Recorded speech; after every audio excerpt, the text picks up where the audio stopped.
this talk is about runtime. So to just like start easily, we'll just quickly review what type info actually is, what modular info actually is. Then I'll just briefly touch on exception handling and garbage collection. This isn't going to be an in-depth talk on neither of them, but just enough so we can actually see what we need from runtime initialization when it comes to those two. I'll also briefly touch on thread local storage and fibers because there's been recent discussions and bugs in LDC and GDC. Then we'll briefly come to just how a C program starts up, because people seem to believe that C doesn't have any runtime, which is completely not true. And then is sort of the meat of my talk, which is actually shared library support in D, which is now functional in DMD for Linux and also in LDC for Linux. There is also work being done to extend it to FreeBSD and other like POSIX systems. Windows is a longer way off, but I'm not a Windows person, so yeah. And the last thing I'll briefly mention at the end is sort of, because people always want to build small executables with D, and one of the features that helps there is linker level dead code elimination, also known as GC sections, after the flag of the new compiler. So just quickly, 10,000 foot view of the runtime. We have obviously object, which is the top level module implicitly imported into any of your files. We have core, which is the user facing part of the runtime. Then we have etc, which is sort of its like poor stepchild, which sort of contains only a single module right now. That's I think written by Amory over there, which turns segfaults into exceptions. Nothing much else is in there. Then we have the garbage collector implementation, and we have compiler support code and all the initialization code and so on in RT. GCC and LDC have some compiler-specific code in the runtime, and that's in GCC and LDC, obviously. So let's just briefly start slowly and start talking about type info. If you look at type info, it has a bunch of classes that just override stuff from object, like the object class. Then we have just for nested type infos, we have another type info link and flags. And I should mention I removed all of the attributes from here, so most of them are no throw and pure, and there is many consts around. But what we also can do is actually access the initializer for any type, query its size and query its alignment. What you also can do from type info, and type info I should mention is a class that's implicitly generated by the compiler for every type, or for a couple of types that's specifically been implemented in the runtime. What you can also do using this interface is just to compare types for equality and just do an ordered comparison and swap them, destroy them, call it pos split.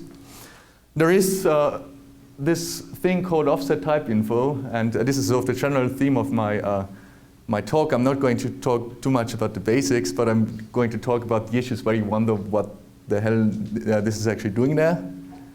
So offset type info was supposed to give you a list of all members of a type, so the type info for all the members and the offsets of all the members, so you could actually do runtime reflection on a type. It was never actually really implemented in DMD. LDC had sort of if-def support for it for a while, but it's fallen in disrepair since, so it's currently completely unused. It always returns an empty null array. And there is also RT info. RT info is returns whatever actually. So there is a template in the runtime which is called RT info, fittingly, which gets instantiated by the compiler for every type, and which can be used to sort of have user-defined hooks for every type. People have done amazing stuff with it. I recommend Adam's work. He's presented some of it in his last year's talk, the famous one with the slides, or without the slides rather. But there is also there is talk about using it, or actually implementations using it for precise garbage collection and so on. So just to get you started and all warmed up, just shout out a couple of things. What is type info used for? So what would your D program use type info for? Any takers? Dynamic cast. Yes, dynamic cast, that's right. What else do we need type info for? Arrays, associative arrays. We need type infos for the GC. We need it for every new. We need, well, actually, we need type info for a lot of stuff. Variadics, d-variadics. There's quite a few different things. Exactly. Yeah, hashes in associative arrays. You need to for running finalizers on objects. But yeah, this is basically type info. There's not too much interesting to talk about, except maybe RT info. But again, I'm not going to cover it in this talk. So things get slightly more interesting when it comes to module info. Module info is actually a struct, which is a bit weird because it's actually variable length, but it has these flags where it encodes which of the members are actually present. So it's just done to save space. And these functions do all pretty much what you would expect. So TLS CTOR returns you a function pointer to the static constructor of a module if it has one, and TLS DTOR for the static destructor if it has one, CTOR and DTOR for the shared versions of them. Unit test is also fairly self-explanatory. Imported modules gives you, and of course this is again still immutable and so on, but to strip those off, gives you a list of all the modules that are imported by this module, which is used for that infamous cycle checking. And you can also query all the classes that have been defined in a certain module. So I'm going to come back to that in a minute. Just wanted to mention that there is a couple of other members that have sort of, again, largely deprecated. So iCTOR is, again, I guess, used by DMD for its coverage support, but not much more. It's supposed to be some kind of ordering insensitive constructor, which doesn't influence like this, again, infamous loop detection. Xget members really wasn't ever quite implemented either. It was supposed to actually return a list of all the members in this module. And index is currently always 0, at least for LDC. For DMD, it might have been an index into some kind of global array where the module info is stored at some point. I'm not sure if it still is. But then the most interesting thing is this op apply. And what this op apply actually is supposed to do is to give you an opportunity to iterate over all the modules that are in your D program. And just keep that in mind when we later talk about shared libraries. This means that you need to be able to, in the runtime, find all the modules that are present in a D program. So what could you, for example, need this for? I mean, of course, there's crazy meta programming tricks you probably do with it, and this combined with like RT info and discovering members if it worked. But there is another feature that's even in the runtime where you need this for. And does anybody happen to know the answer what this is? Unit test. And this little guy here, which is object.factory. I don't know whether anybody actually uses this in production. Oh, cool. So some kind of plugin system, I assume, then, or? Unit testing library. Unit testing library, okay, sure. For this, it makes sense. It's sort of not really well known, but what you can do if you have a module foo.bar, you have a class C, then you can use the fully qualified name of that class to actually create a default constructed instance of it. And for this, you need to find which class you want to create. For this, you need its type info, and you can get this by iterating through all the modules and then looking up in the local classes the name, the class that fits that name. So next step, we are done with the easy part. Exception handling is fortunately not that easy, but fortunately I'm not going to talk about any of the details. Just a couple of points for you to get started with implementation. I mean, get this sort of the general theme of the talk, as I said. I'm just going to give you enough pointers to get started if you really want to look into the details. And I really encourage you to look into the details because it's not rocket science. It's all fairly obvious code. You just need to sit down and not be afraid of looking at an exception handling implementation. So what exception handling does is, well, first it needs to be able, obviously, to unwind the stack when you throw an exception. But it always also needs somehow to find out where it actually should stop unwinding the stack. It needs to find your catches, your destructors it needs to run, your finally blocks. And this is colloquially referred to as landing pads, at least in the LLVM community. This is highly platform and compiler specific. So DMD has on Windows 32 bits uses actually structured exception handling, which is the default exception handling mechanism on Windows. It's actually the unwinding is done by sort of Microsoft code there. The implementation for this is in rt.deh_win32. They were recently renamed. I'm very grateful for that because I could never remember which one had the 2 and which one was the one without the 2. So DMD Win64 and POSIX here, because they use a completely different system. I guess the easiest option for Walter was just to write his own exception unwinder. And what you basically do there is you emit in your compiler backend your tables that sort of tell you where the different landing pads are. And then you just need to go through all of them and see which of them match when you actually want to unwind an exception. And this implementation is used by DMD on Windows 64 bits and POSIX, so Linux, FreeBSD, and so on. And it's in another module which is rt.deh, like Win64 and POSIX. So the name finally makes sense. I'm so glad about that. So GDC and LDC. So in GCC land, and LLVM is really a GCC compatible compiler, there's this library called libunwind, and what it does is providing all this, the hard part, which is unwinding the stack and like locating all the tables and finding the right catch clauses and so on for you. And what you need to do to be able to use it is to provide this personality function. And it's a sort of weird name, but all it does, this personality function, is basically it gets called whenever a libunwind actually unwinds the stack. And you can tell then the unwinder in libunwind to either accept an exception, so stop unwinding here, or continue unwinding, or do some other stuff. This is fairly straightforward to implement on different platforms. The implementations are in GCC DEH and LDC DEH. And the only difference, or the only problem here is 2 things. First, this was written for mostly a C++ compiler and some related languages, and related languages usually don't have exception chaining, so implementing this can be quite a challenge, but it is done and is currently implemented for GCC and LDC. And also, for whatever reason, ARM is completely different. So actually I can tell you the reason, which is that ARM actually has in its ABI a specification how exception handling is supposed to work. So in ARM, it is not actually compiler dependent, which is cool because then you have whatever compiler, and for example, if you're a C compiler on ARM throws an exception, your decompiler is by the platform ABI guaranteed to be able to actually sort of at least attempt to handle it in a useful way. But on the other side, it means that the code is slightly different. So like I do all your unwinding for you cross-platform promise doesn't quite hold up, unfortunately. But this is actually one of the blockers for LDC on ARM currently. There's some subtle bugs in the ARM implementation of our unwinding.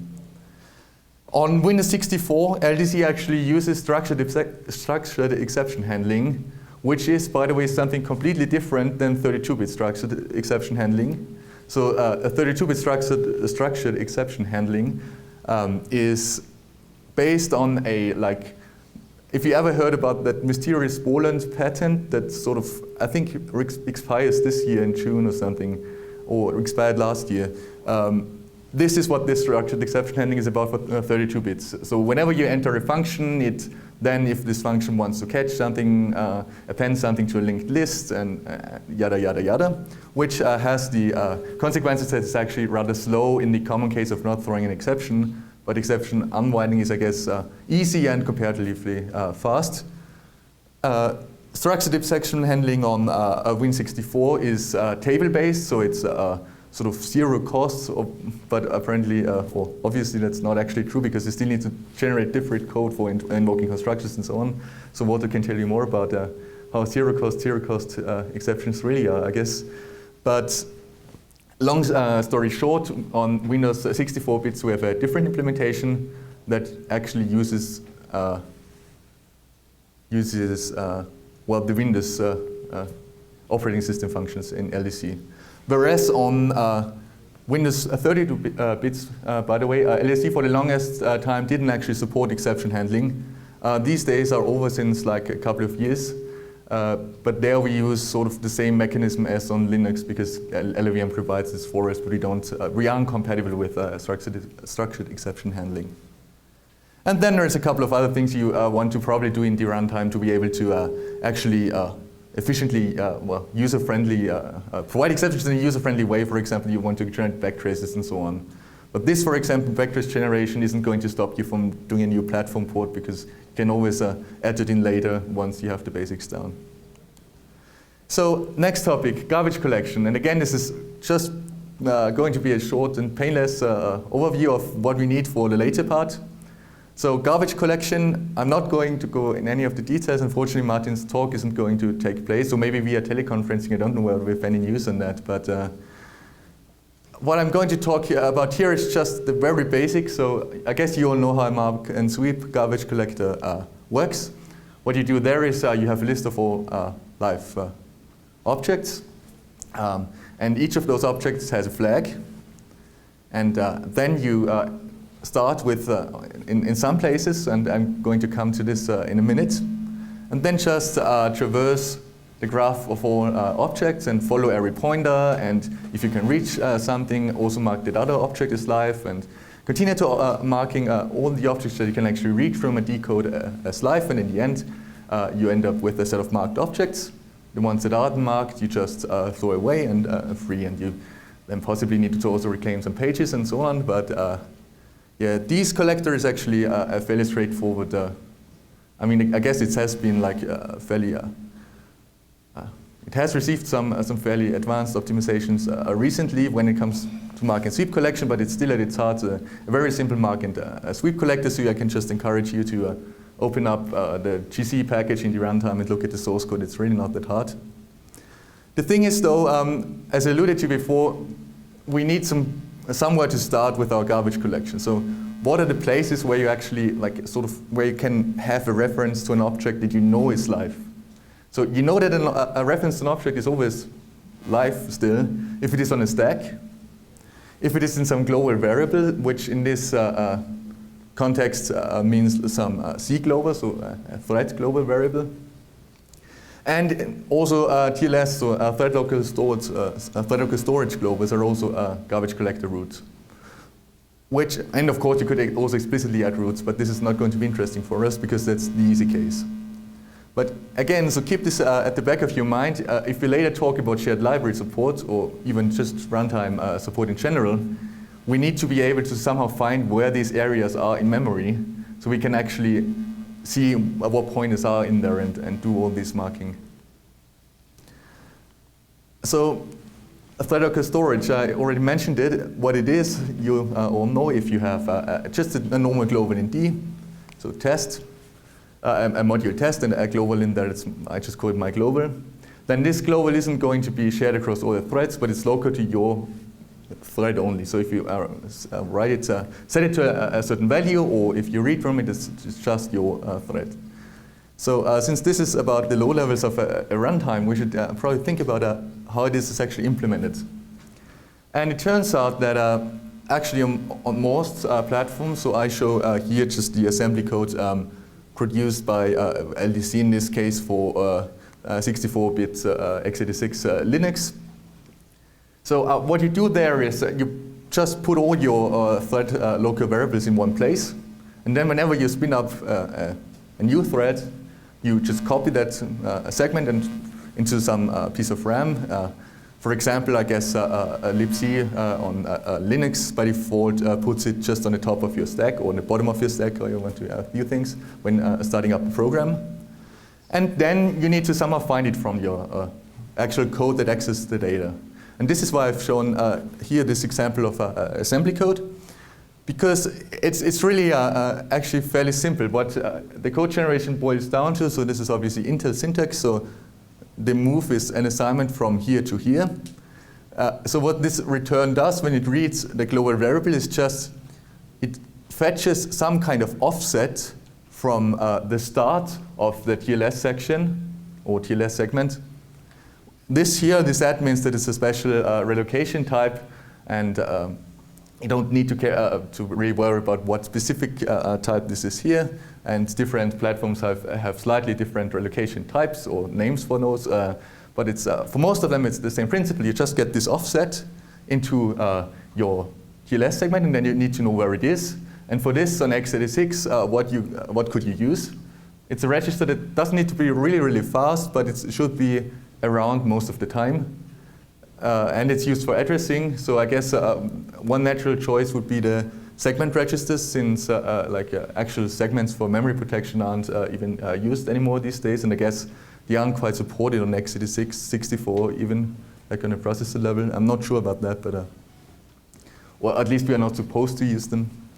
So you could just use this FS register as a base. And what the runtime would then do when it starts up a thread, it would, as I said before, do this copying, and then just set the FS register to wherever this copy starts. So does this make any sense? Okay, good.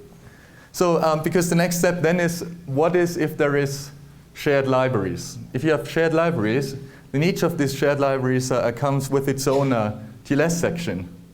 And if you have code in a shared library, you don't actually know where the TLS section you want to access is going to end up. So because of this, I said here, the static TLS model, you need for position-independent code that you actually want to be able to load as a shared library, you need to do things slightly differently. You need to add in another layer of indirection. And this is, again, on Linux x86 64, done using this TLS get address call. And I should mention that I stripped out here, so this is actually a relocation again, and there would need to be some alignment because there just needs to be padding bytes, but I left those out here for brevity. So what this TLS get address call basically does is just give you the address where you actually need to load your value from or store it to. So the details, again, if you're interested in this, you can just open up the glibc source code. Or what I'm going to do here, or give you some more pointers here, you could use at the implementation for a platform where there isn't actually any. Yes, Walter? I just want to make an observation. A lot of people think that accessing global variables is more efficient than passing a pointer as a parameter, and I think this should make it pretty clear it's not.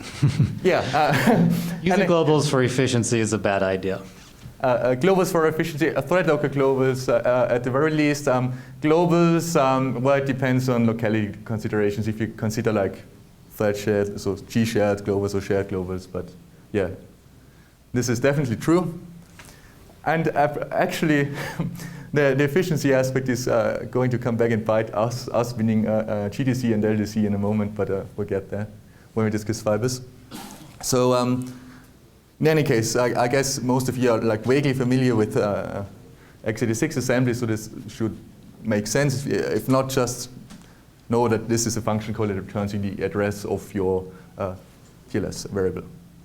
So because, as I said, there is an implementation which you can very easily look up and also easily understand, I guess.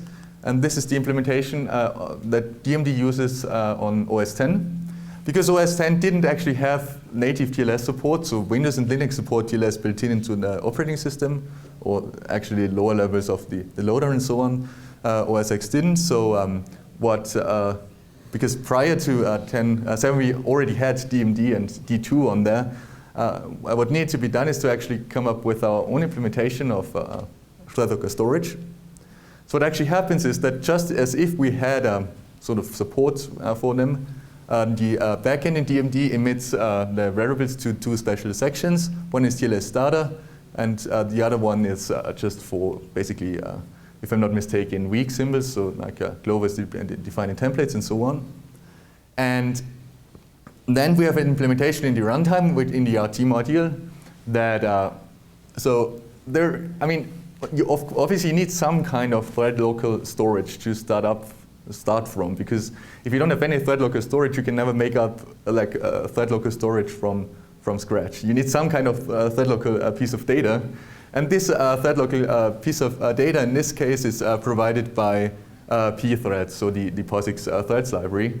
There we create a basically just enough space to actually hold a D array, so just a slice.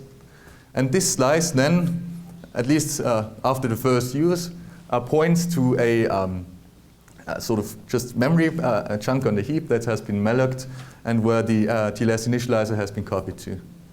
And what TLS get address then does is you can actually really look this up in the runtime. It's in RT sections underscore OS X. It takes an address, and obviously if the linker and the loader doesn't support any fancy relocations that give you the offset from the section type or whatever, this is really just going to be the address of the symbol in the main thread. And then figures out in which of these two segments it actually was, and then translates this to the address in one of, or in this block it allocated for the thread local copy of that piece of data. And actually, I guess I shouldn't have said the address on the main thread, because the main thread would also use its thread local copy, because it leaves that copy untouched for initialization reasons. But I've never really looked into that much detail in the DMD implementation. And these calls, as I showed you before, these are actually emitted by the compiler, so user code should never have to or want to do this manually. So LDC, we just, on OS 10, we just say we require 10.7. So we use the default LLVM implementation. But as I alluded to before, for garbage collector support, we actually need to know where these TLS ranges are so we can scan them in a garbage collector. And for this, we unfortunately, at least this is the only solution I could find, is to use some functions that are in the private headers of the dynamic linker and loader. So this is actually, I'm going to come back to this at the very end. This is open source code. So Apple open source is all the DYLD, the linker and loader. So you can look at those and you can use them. But first, they use these blocks for delegates, this Apple-specific stuff.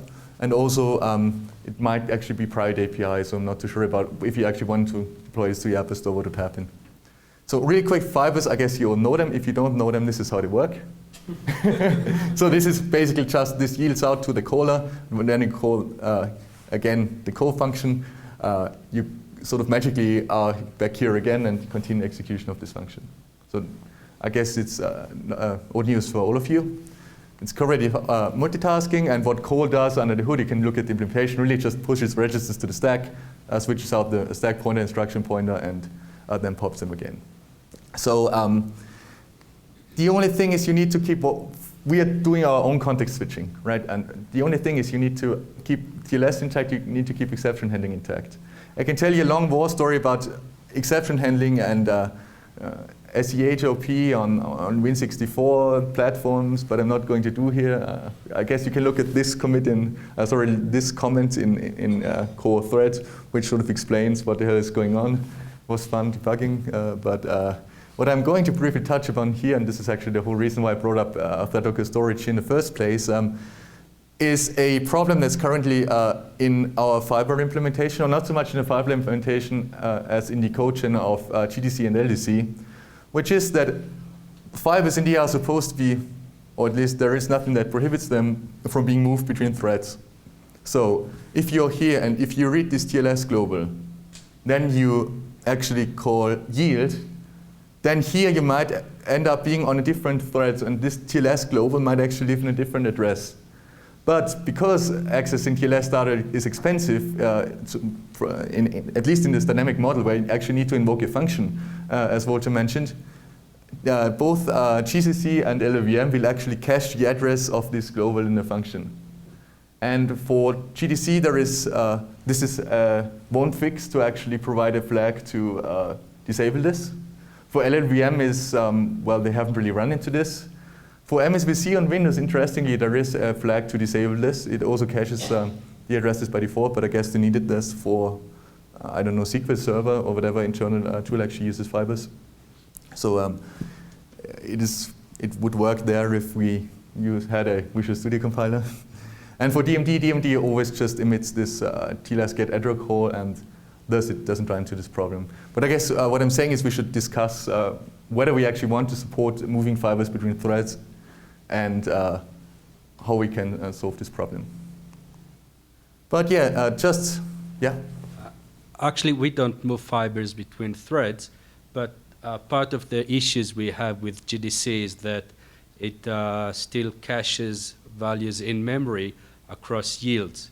And I think we were able to narrow it down to the up equals operations and Actually, it's a very big issue for us, and we have, just to get it for LDC, we have to go through code and restructure it in a way that we just know that it doesn't caches it. So I'm not sure though if this is actually a caching in the backend issue or if it's an operator, like operand evaluation order issue.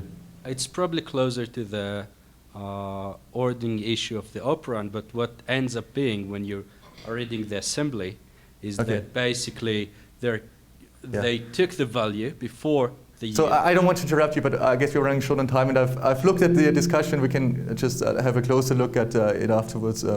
So I'm aware of the problem. I'm not sure if LDC also suffers from it, and if it does, we can discuss solutions. Yeah, we didn't get. Okay. Yeah. I know. Yeah, we definitely need to talk about this, but yeah. Okay. So just to watch it. Just a quick comment. You asked if fibers should be movable between threads, and yes. Okay, yeah. So yeah, go explain this to Ian. I mean, he's not here, but I can make the change in LLVM and get it upstream. He can't, so I guess we'll have to see. But yeah. It's the only way. Okay, yeah. Then I guess we'll, at least on the LDC side, we'll look how to do this. So quick, because you're supposed to give engaging talks, so like a very simple question to refresh your minds. What is the answer? Just shout it out. Yes, it's not main, it's underscore start. So as I mentioned before, I just quickly want to touch upon this because people usually assume that a main in C is actually the first thing that your C compiler or like your operating system in some way or the other runs, which is definitely not true. And you see these claims that C doesn't have a runtime. It does. It's just sort of the default system runtime. So in many cases, it doesn't really isn't really visible to users. And I quickly want to touch on this because I'm not sure if you have ever thought about how like C++ constructors of globals are actually run. And on the other hand, also these, if you mark up in GCC a function as attribute constructor or attribute destructor. So it turns out that this actually happens in this whatever start is actually forwarding to. You can look at the source code. It's actually quite interesting because it's not really that difficult. You expect some black magic. There is none. It just does a bunch of it stores where the stack ends, it sets the environment to the actual environment, and then it goes through this section in the executable which has references, so function pointers to all the global constructors. Then it calls your main, and then it cleans up after you. So we're going to use this in a moment because we're going to come to shared libraries now, and the question is, okay, what do we need? We've covered all of it already. We need module infos for both being able to iterate over them as well as we will see shortly, another type of application. We need to know where the stacks are to scan them. We need to know where the global data segments are to scan them. We need to know where the TLS segments are to scan them. And because DMD uses it's a custom or Vultre's custom exception unwinder, we also need to know where the tables are. So the old way this worked until we actually had shared libraries in Linux. It also still works like this on FreeBSD, I think also for DMD, and at the very least in other POSIX platforms for LDC, is that we have a globally linked list. It's called _d module ref, which basically just is appended to by each module in a C global constructor. So what each of these global constructors does is just push back the module info of the current module where this constructor comes from, to this list. So it's really simple, it's portable, so you don't need any fancy bracketing sections or what have you. It's still, as I said, used by LDC, and the platforms where bracketing sections on DMD don't quite work out because of linker issues. And for the GC ranges, you can just use, so there is a special symbols, for example, this range here there's something else in there, but mostly cover the BSS segment, so the serial initialized global segment. You also have a data start that gives you a bit, data start to end gives you a bit broader range. So in this case, it's all easy to actually find your global data. You just use these special symbols. So as I said here, however, shared libraries. So shared libraries, all what I'm going to say only applies to POSIX and Delft for now. There is 4 different use cases. Basically, you can, from D or from C, statically link it, or so dynamically link it, but at link time resolve the symbols, or do runtime loading. And I just point out that all of what I'm going to discuss is also requiring a shared runtime and of over. So we're not going to do what DLL support in Windows is currently like, that you have multiple copies of the runtime. So before I come to the actual implementation, let me just quickly bring up one issue that you need to solve. That is that you don't want the user to be able to define a D module in different places at the same time. So if you have two shared libraries, you don't want the same module to be in both, because then the linker is going to merge your symbols together and you wouldn't have any clue what's going on. So what you're going to do is, first guess, okay, I just look at all the module infos.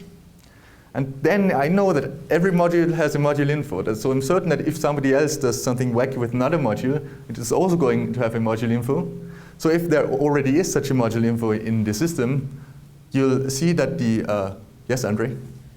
Just wanted to say, I suggest we give you 10 more minutes over the time, and when I talk to Amaury, he's okay, so we're gonna shift the schedule by 10 minutes, so you don't need to hurry through the material. Okay, great.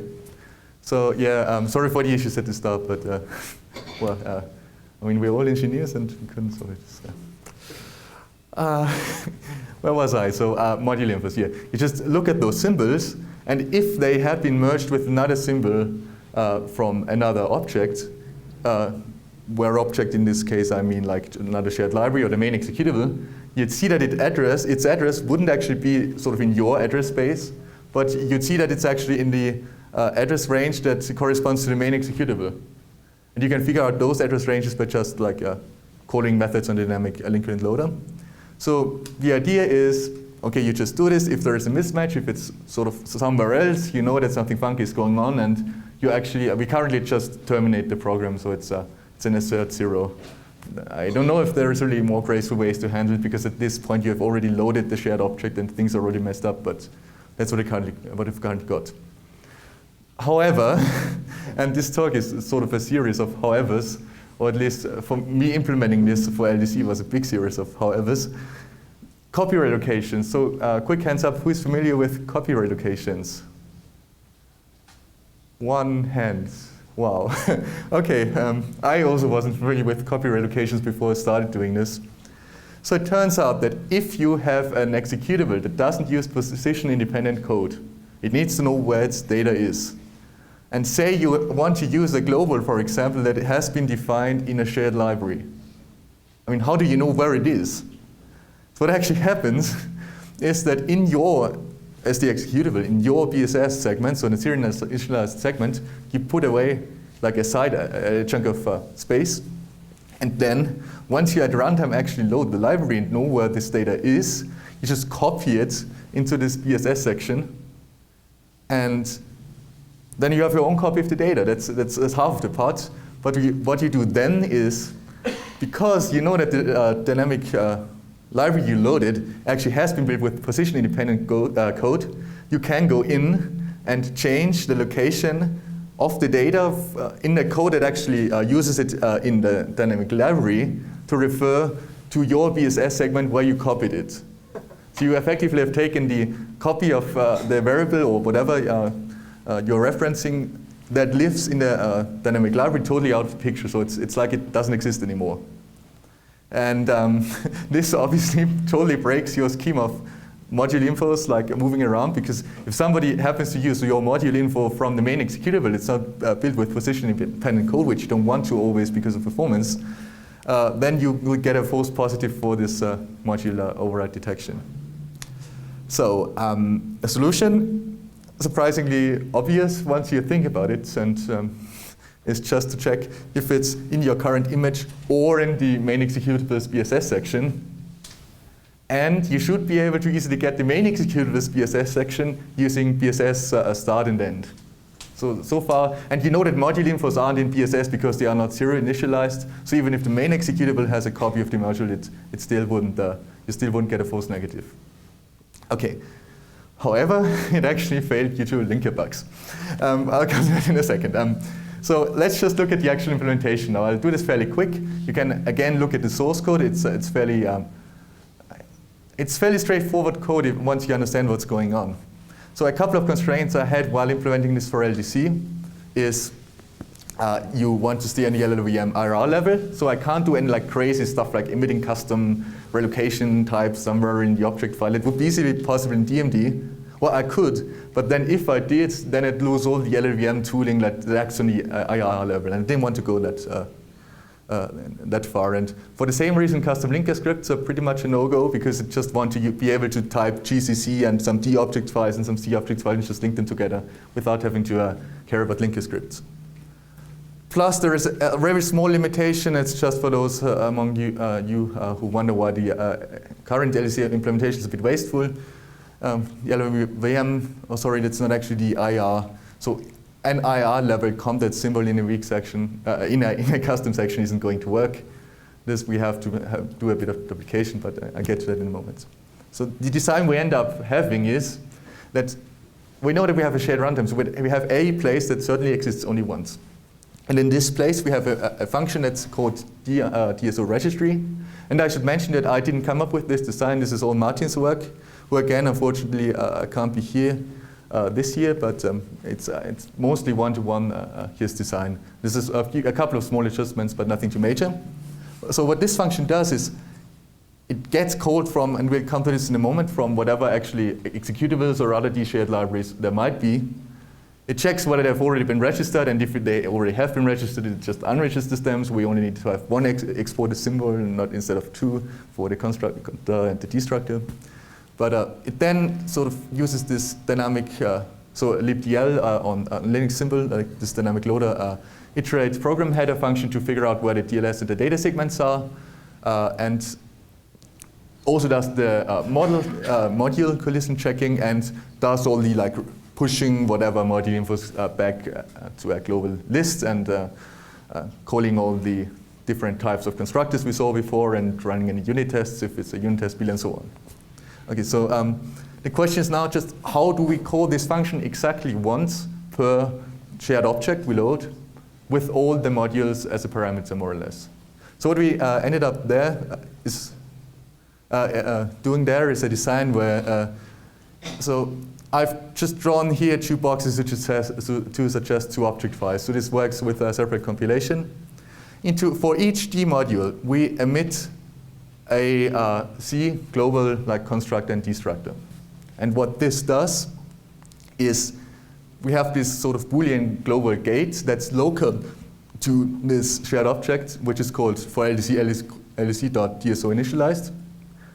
This is just there, so we actually only end up calling this once.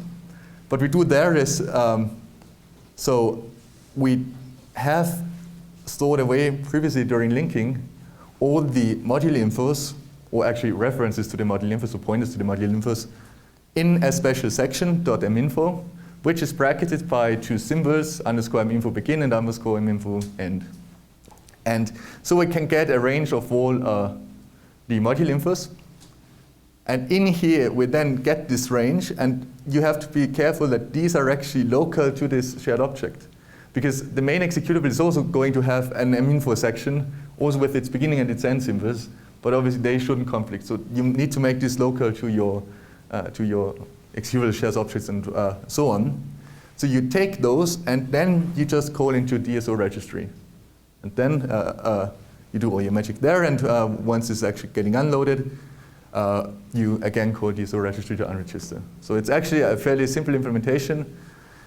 Getting it to work is not quite easy, because actually, I mean, for DMD, it's easy to do bracketing symbols. For LLVM, we have sort of to trust LLVM not to touch the order of certain symbols, even though it actually doesn't give any guarantees that it doesn't do so, but in practice it won't. Because C, in C, you have, at least in GCC, you declare a symbol to be in a custom section. You also get the guarantee that the sections themselves don't get reordered from the order you defined them in your C file. It's user's knowledge, but yeah. So with this design, we are basically done with dynamic loading. I just briefly touch upon GC sections, because this it was actually one of the older bugs. It was bugs 879, and it's still not supported in DMD because of issues. But it's not like I'm picking on DMD here. It's really hard to get this work due to linker bugs. So what is GC sections? GC sections is a flag where you can remove object file sections that are not referenced by any other sections that the linker needs to sort of put into your executable. So the idea is that you have a section for each function, for each global, and then it can just throw away all the data you don't need, and those end up with smaller executables. So this is fine. I mean, there's different opinions on whether this is the way to go or not, but it would work in theory for D too, and it actually does work for D, for LDC now, but the problem is you have all these special sections. In this case, actually, we now only have this minfo. Everything else is sort of not special anymore, but we have this minfo and all these references that aren't actually referenced anywhere. So you have just beginning and end, and you want the linker to keep whatever's in between. How do you do this? You need to reference them somewhere. So again, you could use a custom linker script that tells the linker not to throw away anything in that section, but custom linker scripts are not quite portable and so on. And there's a couple of ways you can think about injecting some functions into some sections somewhere that have some strange relocations, but then you get different behavior between. So who of you knows that there's actually two common linkers on Linux? Like, yeah, GNU BFD and Gold, exactly. So one of them actually handles this differently. So if you have a weak symbol defined in multiple objects files that has different implementations, it actually merges them before checking their dependencies. So you can't do stuff like define the same symbol, like it's a fake reference to your current module info in each object file, and then just keep all of them without having to have another couple of bytes of data inside your main executable, because it will get thrown away. And you'll only find out about this once you actually build on a Linux distribution that uses Gold by default, which is fun to debug. But yeah, what we ended up with is, so it's Martin hit a couple of bugs there. For DMD, Ian disagrees with me that this is actually something useful to have. He wants to go for LTO. But for LDC, since we have this one constructor per module anyway, which sort of is a bit wasteful, but this is the natural place to actually pin those module info references.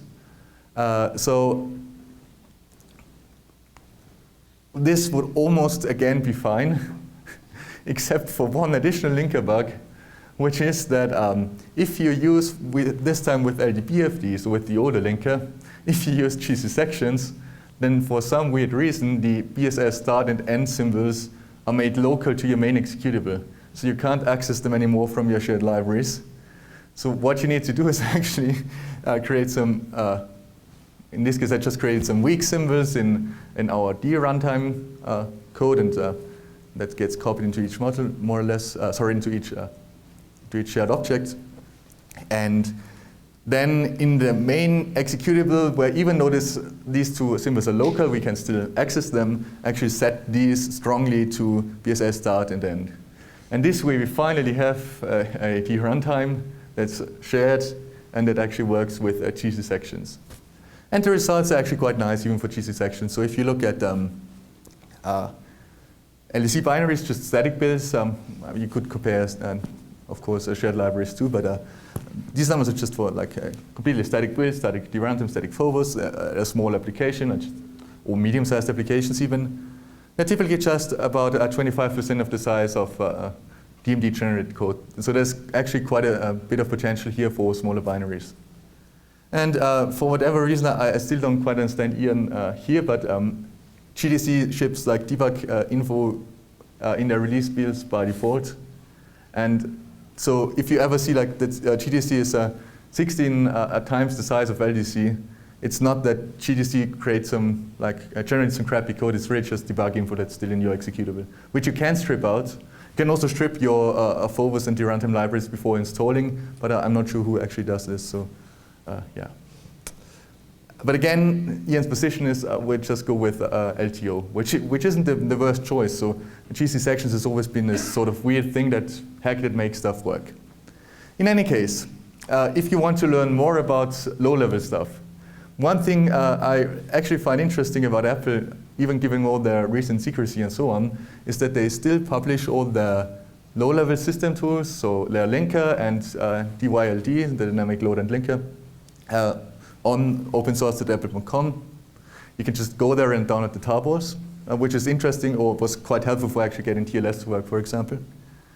For Linux link internals, I can recommend this series of blog posts by Island Taylor, I guess, if I remember correctly, the author of Gold. So for Windows TLS, there is this series of blog posts which I can really recommend. Once we actually get proper like DLLs working on Windows, we'll need to think about TLS too, and there's quite a bit of resources there, how it actually internally works. Because reverse engineering, this is not fun. Been there, done that, but yeah, I wish I knew this page before. This issue with migrating fibers across thread is very fittingly GitHub number 666 on LDC. It took me a week to debug because it was around the time, it only occurs with the dynamic TLS model, so it occurred at the same time when I actually implemented shared library support, and yeah, I thought shared library support was for. And finally, there is a couple of auxiliaries if you want to know more. So with that, I'm done. Sorry for running over a bit, but I hope that's okay with the schedule. And are there any more questions? I guess this would be the time to ask them. I guess we'll just skip questions, right, and do them afterwards, because I'll be around until Friday, I guess, and we'll just do it afterwards, because... We got time for a couple of questions. I guess we're due for a round of applause. Thank you.